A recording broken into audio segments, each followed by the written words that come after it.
नमस्कार, मी वंदना सलदेव वाघमारे, समोपदेशिका तथा शिक्षिका.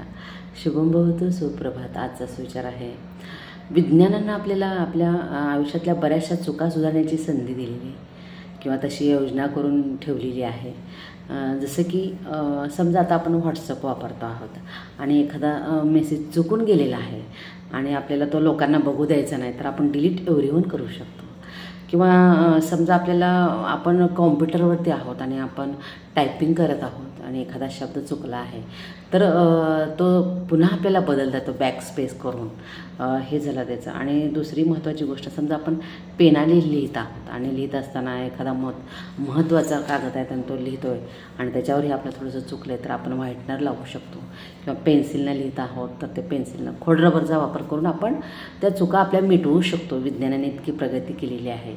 मग मला सांगा, ह्या बाह्य गोष्टीसाठी आपण इतकी काळजी घेतो की आपलं चुकीचं दिसू नये, चुकीचं जे काय आहे लिहिलेलं ते लोकांनी वाचू नये. तर मग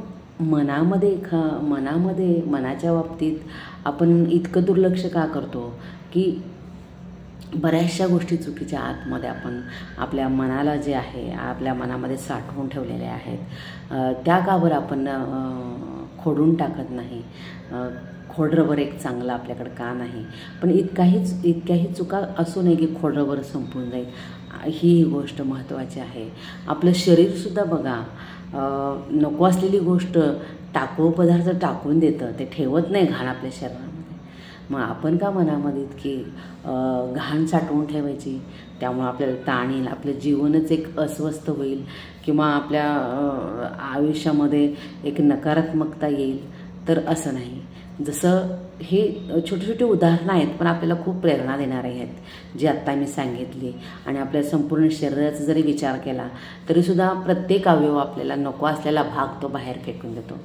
तसंच मनामध्ये सुद्धा आपल्याला ज्या गोष्टी हायजेनिक म्हणजे आपल्या त्रासदायक आहेत आपल्या शरीरासाठी, त्या मनातील गोष्टी आपण काढून फेकलं पाहिजे आणि मन स्वच्छ निर्मळ ठेवण्याचा प्रयत्न केला पाहिजे.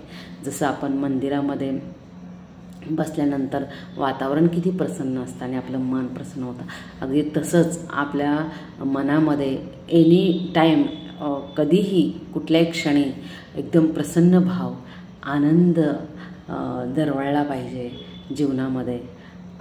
असा प्रयत्न आपण सगळ्यांनी करून जीवन एक मानसिक आरोग्य चांगलं ठेवून जीवन जगू शकतो आपण. धन्यवाद. शुभम भवतु, स्वयं भव.